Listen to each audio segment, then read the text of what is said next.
2M vlogger channel में आपका स्वागत है। इस वीडियो के अंदर हम बात करने वाले हैं, आप प्रेग्नेंट है और आप चाहते हैं कि आगे आपको सिजेरियन नहीं हो, आपका जो बेबी है वो नॉर्मल ही मिले। आप लोगों को कुछ बातें फॉलो करनी होगी जो मैं इस वीडियो में बताने वाली हूँ, क्योंकि मेरी 2 बार डिलीवरी हुई है और दोनों बार ही मेरी डिलीवरी नॉर्मल हुई है। तो इस वीडियो के अंदर मैं चाहती हूँ कि इस वीडियो से आपको कुछ हेल्प हो पाए। मेरी जैसी बहुत सारी बहनें हैं जो चाहती है कि हमें आगे ऑपरेशन ना हो और हमारी डिलीवरी भी नॉर्मल हो पाए। तो वीडियो को फुल देखिएगा, हो सकता है इस वीडियो से आपकी हेल्प हो पाए।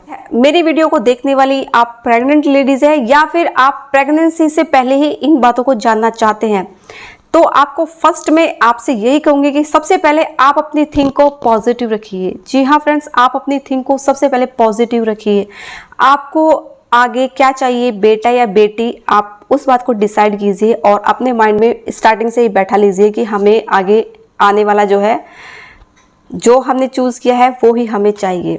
चलो ये बात तो होगी बेटा बेटी की, लेकिन अब बात आती है आप अपनी डिलीवरी को नॉर्मल रखना चाहते हैं। नॉर्मल डिलीवरी रखने के लिए मैं आपको किसी और की कही हुई बात या कहीं किसी और वेबसाइट से ली हुई बात ऐसे कुछ नहीं बताऊंगी। मैं आपको सिर्फ और सिर्फ अपना एक्सपीरियंस ही इस वीडियो में बताऊंगी। नॉर्मल डिलीवरी चाहते तो सबसे पहले मैं आपसे यही कहूंगी कि कम से कम बेड रेस्ट करें। आप कम से कम बेड रेस्ट ले, जितना हो सके अपनी बॉडी को एक्टिविटी में ले, एक्टिविटी में यूज करें। कुछ लेडीजें होती है जो कि बहुत ही कम काम करती है, उनको बैठने उठने में बहुत ज़्यादा प्रॉब्लम होती है। तो मैं यहाँ से कहूँगी जितना आपसे पॉसिबल हो सके आप अपने डेली बेसिस के जो काम है वो आप जैसे करते आए हैं रेगुलर बेस पे, उनको उसी तरह से रखिए। अगर आपको वाकई कोई प्रॉब्लम है, आप डॉक्टर ने सजेस्ट किया है कि आपको ये काम कुछ टाइम तक स्टॉप करना होगा, तो वहां पर आप उसी काम को कुछ टाइम के लिए स्टॉप कीजिए। बट बाकी काम है, जो बाकी डेली के काम है, वो आप अपने रूटीन में जैसे करते आए हैं उसी तरह से उनको। दूसरी बात मैं यहाँ पर लेकर आई हूँ खाने से रिलेटेड। फ्रेंड्स, ऐसा होता है कि आप अपने खाने में बहुत सारी चीजें ऐसी होती है जो कि आप प्रेगनेंसी टाइम में स्किप कर देते हैं। जायज है ये बात है, क्योंकि मेरे साथ खुद के साथ बीती हुई है। मुझे अपनी प्रेगनेंसी टाइम में दूध और दाल से मुझे नफरत हो गई थी। मैं इन चीज़ों को देखती तो मुझे अंदर से वोमिट की प्रॉब्लम हो जाती, तो मैं इन चीज़ों को नहीं देखती। तो आपसे मैं कहूँगी कि टाइम आप जो ब्रेकफास्ट लेते हैं, अपना ब्रेकफास्ट, लंच और डिनर तीनों को आप प्रॉपर टाइम पे जैसे लेते आए हैं वैसे ही लीजिए। कुछ चीज़ें हैं जो कि आपको अगर नहीं पसंद है तो उन चीज़ों को आप कम क्वांटिटी में लीजिए, या फिर आप उन्हीं चीज़ों को कुछ दूसरे तरीके से भी ले सकते हैं। जैसे कि दूध हुआ, अगर आपको दूध रियल में नहीं पसंद है तो आप दूध के अंदर बॉर्नविटा वगैरह, आपको कुछ भी जो दूध का टेस्ट घटा के उस चीज़ का टेस्ट बढ़ा दे जो आपको पसंद हो, उस तरीके से अगर आप दूध, तो कहने का मतलब मेरे ये है कि टाइम में आपको खाने की कुछ चीज़ें हैं जो नहीं पसंद आ रही, आप उनको भी लीजिए, कम क्वांटिटी में ही सही, लेकिन उनको लीजिए। खाने की चीज़ें कुछ भी स्किप मत कीजिए और टाइम टू टाइम प्रॉपर जैसे आपकी डाइट है, आप अपने खाने की तरफ पूरा ध्यान रखिए।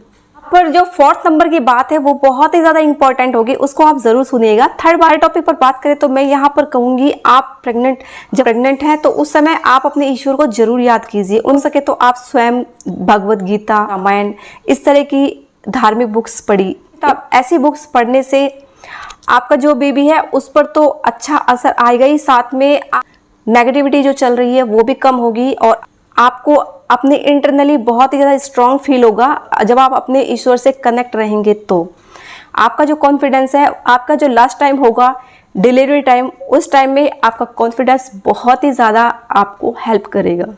चौथी बात, अगर आप लेडीज़ है तो बहुत ही ज़्यादा ध्यान से सुनिएगा मेरी बात। यहाँ पर मैं आपसे कहना चाहूँगी, जब आप को पता चल जाता है आप प्रेग्नेंट हैं, आप उसी टाइम से, उसी ही दिन से आप थोड़ा सा टाइम निकालिए अपने लिए। क्या करना होगा आपको शाम को, ज़्यादा नहीं कहूँगी, आधा घंटा बहुत होता है, आप आधा घंटे का टाइम निकालिए और आप जाइए, आप अपने छत पर चले जाइए। का टाइम एक ऐसा होता है जो कि बाहर घूमने, ज़्यादा बाहर निकलने से भी प्रॉब्लम हो जाती है, तो आपके घर की जो छत है ना वो बेस्ट रहेगी। आप अपनी छत पर जाइए और वहाँ पर आपको कुछ नहीं करना, सिर्फ आपको वॉक करनी है, घूमना है। आपको घूमना है आधा घंटे। चाहे तो आप अपने स्लीपर पहन के घूम लीजिए या फिर आप अपने स्लीपर निकाल के घूम लीजिए, आपको जिस हिसाब से पसंद हो आप उस हिसाब से घूमिए। सुबह कोशिश कीजिए आप सुबह भी टाइम निकालें आधा घंटे का और सुबह भी घूमिए। सुबह शाम आपको जो घूमना है ये बहुत ही ज़्यादा हेल्प करेगा आपकी नॉर्मल डिलीवरी होने में। क्योंकि ये बातें मैंने खुद ने फॉलो की है, तभी मैं आप लोगों से इन बातों को शेयर कर रही हूँ।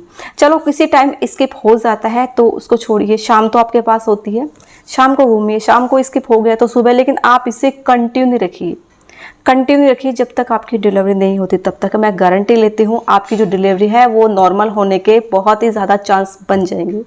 मोस्टली 4 टॉपिक ही मैं आपको अपनी वीडियो में बता रही हूँ। अगर आप चाहते हैं कि मैं इस पर डिटेल वीडियो लेकर आऊँ तो आप मुझे कमेंट कर सकते हैं, नीचे कमेंट बॉक्स में आप लिख दीजिएगा। अगर आपको रिलेटेड वीडियो या फिर और भी कोई टॉपिक वीडियो चाहिए तो कमेंट बॉक्स में आप लिख दीजिएगा, मैं इस पर और वीडियो आप लोगों के लिए लेकर आऊँ। इस वीडियो में बस इतना ही है। वीडियो पसंद आई तो लाइक कर दीजिएगा और चैनल पर नए हैं तो चैनल को सब्सक्राइब कर दीजिएगा।